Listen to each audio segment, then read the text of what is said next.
అందరికీ నమస్కారం అండి.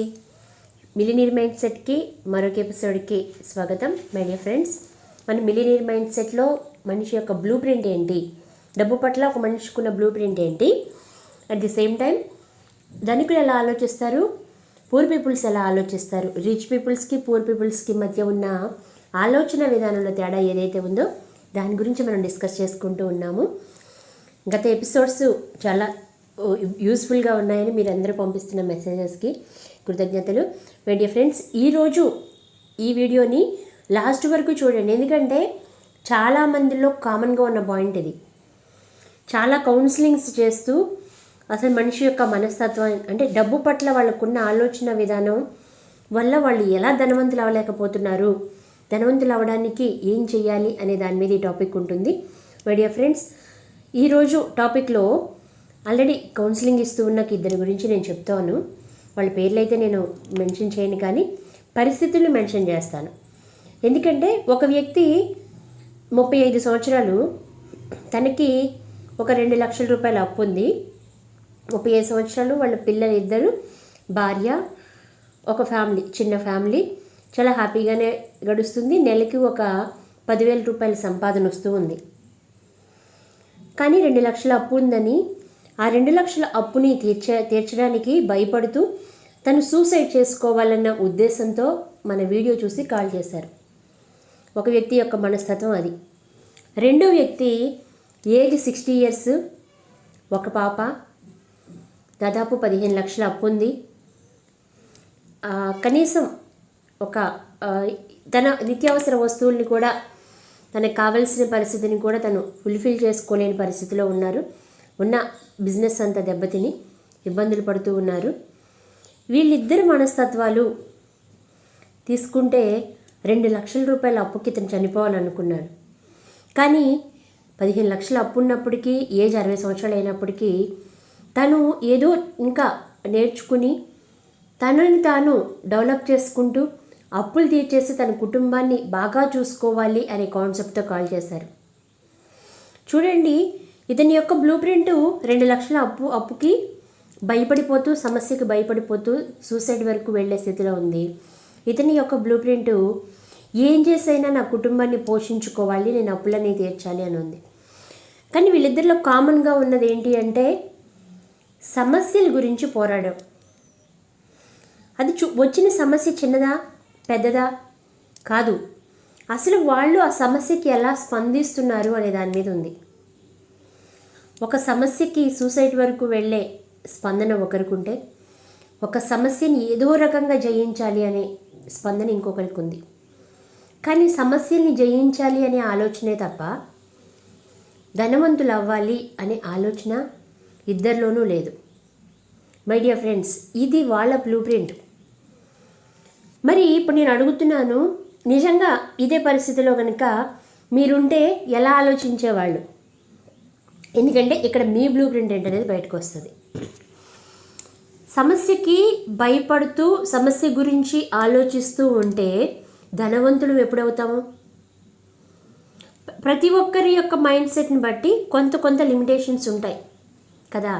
ఇతనికి 2 లక్షల రూపాయల లిమిటేషన్, 2 లక్షల రూపాయల అప్పు చాలా పెద్దగా కనిపించింది. ఎందుకంటే తనను తాను తగ్గించుకుని అప్పుని పెద్దగా చేసి చూశారు. ఇతను తనని తాను పెంచుకుని అప్పుని తీర్చగలను అనే కాన్ఫిడెంట్తో ఉన్నారు. కానీ అది ఎలా వెళ్ళాలి అనే కాన్సెప్ట్ కోసం ఎదురు చూస్తూ ఉన్నారు. ఏజ్ని, అన్ని ఫ్యాక్టర్స్ చూస్తే ఆత్మవిశ్వాసంతో ఉన్నట్లు ఒక వ్యక్తి, ఆత్మవిశ్వాసం లేనట్లు ఒక వ్యక్తి ఉన్నారు.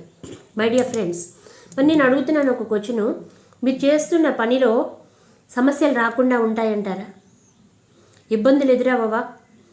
జీవితం అంటే పూలబాట, జీవితం చక్కగా సాఫీగా సాగిపోతూ ఉంటుందా? మరి ధనవంతులు అవ్వాలి అంటే అంత సింపుల్ అయిన విషయమా? అంటే మనం పాత సినిమాల్లో చూస్తూ ఉంటాము, నిధుల గురించి చర్చలు జరుగుతూ ఉంటే ఇప్పటికీ కూడా నాకు తెలిసిన కొంతమంది బంగారం దొరుకుతుంది, నిధులు దొరుకుతుంది అని తిరుగుతూనే ఉంటారు. అక్కడ దొరుకుతున్నాయి, ఇక్కడ దొరుకుతున్నాయి, ఒక్క ఉంగరం దొరికితే చాలు, ఒక్క డైమండ్ దొరికితే చాలు అని తిరుగుతూనే ఉంటారు. అంటే అసలు ఒక నిధి, ఒక డబ్బు దొరకాలి అంటే పాత సినిమాల్లో చూసినట్లు అసలు ఆ ప్లేస్కి వెళ్ళడానికి చాలా కష్టాలు పడి, చాలా ఇబ్బందులు పడి, స్టార్ట్ అయిన వాళ్ళలో చాలామందిని కోల్పోయి ఒకరిద్దరు హీరోల్ని అక్కడ వెళ్ళడానికి చూపించేవాళ్ళు. అక్కడికి వెళ్ళిన తర్వాత కూడా ఆ నిధి చుట్టూ చాలా పాములు, అంటే చాలా ఇబ్బందికర పరిస్థితులు అక్కడ ఉంటూ ఉండేవి. అవి చూస్తూ ఉండేవాళ్ళం కదా. అంటే ఒక డబ్బుగా ధనవంతులుగా వెళ్ళాలి అంటే సమస్యలు అనేవి ఖచ్చితంగా ఉంటూనే ఉంటాయి. మరి దానికి మనం ఏం చేయాలి? ఎప్పుడైతే ఆ సమస్యల కంటే మనం పెద్దగా ఉంటామో ఆ సమస్యలు చిన్నవైపోతాయి. అసలు అవి సమస్యలుగానే కనిపించవు. దానికోసం మనం ఏం చేయాలి? మనకంటూ ఒక గోల్ ఉండాలి, మనకంటూ ఒక లక్ష్యం ఉండాలి. మనం సాధించాల్సిన లక్ష్యాన్ని కనుక మనం పెట్టుకుంటే, మనం మన దృష్టి అంతా ఆ లక్ష్యం మీదే ఉంచుకోగలిగితే ఇవి వచ్చే సమస్యలు ఏమి సమస్యలు కావు. 2 లక్షలు, 10 లక్షలు, 15 లక్షలు, 20 లక్షలు ఏ అప్పైనా మనం ఈ అప్పుల గురించి ఆలోచించకుండా లక్ష్యం గురించి ఆలోచిస్తాం. అప్పుడు మై డియర్ ఫ్రెండ్స్, నిజంగా అప్పుంటే మానసికంగా చాలా ఇబ్బంది పడుతూ ఉంటాం, శారీరకంగా ఇబ్బంది కలుగుతూ ఉంటుంది. మరి ఇలాంటి వాటిని అధిగమించాలి అంటే మీ జీవితంలో మీకంటూ ఒక లక్ష్యాన్ని ఏర్పరచుకోవాలి. ధనవంతులు చేసే పని ఏంటి అంటే వాళ్ళు ఒక లక్ష్యాన్ని ఏర్పరచుకుంటారు, ఆ లక్ష్యం కోసం పోరాడతారు. ఆ లక్ష్య సాధనలో వచ్చే ఎన్ని సమస్యలైనా కానీ వాళ్ళు అధిగమిస్తారు. ఎంత పెద్ద సమస్యని మనం అధిగమిస్తే అంత గొప్ప సంపద మన దగ్గరికి వస్తూ ఉంటుంది. ఎంత పెద్ద ప్రాబ్లమ్ని సాల్వ్ చేస్తే అంత పెద్ద బిజినెస్ని మనం చేయగలుగుతాము. ఎంత పెద్ద ఇబ్బందికరమైన పరిస్థితిని మనం ఎదుర్కొంటే అంత పెద్ద సంపద, ధనం మన దగ్గరికి చేరుతూ ఉంటుంది. చిన్న చిన్న వాటికే నువ్వు భయపడుతూ ఇక్కడే కూర్చుంటే మరి ఆ లెవెల్ ధనవంతుడు అవ్వాలంటే ఎలా అవ్వగలవు? నువ్వు చిన్న చిన్న వాటికే భయపడుతూ పని చేయకుండా కూర్చుంటే, చిన్న చిన్న వాటికే ఇబ్బంది పడుతూ ఉంటే అక్కడే ఉండిపోతాం. మనం చెయ్యింది ఏంటి అంటే మనకి ఒక లక్ష్యం అనేది లేదు. మనం ఎప్పుడైతే ఒక గోల్ని సెట్ చేసుకుని దాని వైపు దృష్టి సారిస్తామో మనకి కనిపించే ఈ చిన్న చిన్న సమస్యలన్నీ పోతాయి. ఇవి సమస్యలు అసలు సమస్యగానే కనిపించవు. మై డియర్ ఫ్రెండ్స్, మీరు ఎప్పుడైతే జీవితంలో ఒక గోల్ని పెట్టుకుంటారో, ఆ గోల్ వైపే మీ పూర్తి దృష్టిని ఉంచుతారో, దానికోసం మీ సాయశక్తిలా ప్రయత్నిస్తారో, అప్పుడు మీరు జీవితంలో ముందుకు వెళ్ళగలుగుతారు. అప్పుడు మీరు ధనవంతులు అవ్వగలుగుతారు. దానికోసం మీరు ఎఫర్మేషన్స్ చేయండి, విజువలైజేషన్ చేయండి, ఓపెన్ ప్రాక్టీస్ చేయండి.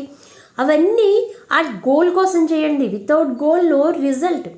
మీరు ఏ గోల్ పెట్టుకోకుండా, ఏ యాక్షన్ చూపించకుండా మీకు రిజల్ట్ రావాలి, మీరు సక్సెస్ అవ్వాలి, మీ పేరు సువర్ణాక్షరాలతో లిఖించాలి అంటే జరగదు. నేను ఇలాగే కూర్చుంటానండి, చరిత్రలో నా పేరు నిలిచిపోవాలి, ఒక సోమరిపోతుగా నిలిచిపోతాం. కష్టపడి పనిచేసి సంపాదించి పేరునైనా డబ్బునైనా ఏది కావాలన్నా కానీ కొంత కష్టపడాలి. దానికోసం లక్ష్యాన్ని ఏర్పాటు చేసుకోవాలి. నిజంగా మీకు లక్ష్యం ఉంటే మీరు దాని వైపే చూస్తూ ఉంటే ప్రతి సమస్యని అధిగమించి మీరు ఖచ్చితంగా ధనవంతులు అవ్వగలుగుతారు.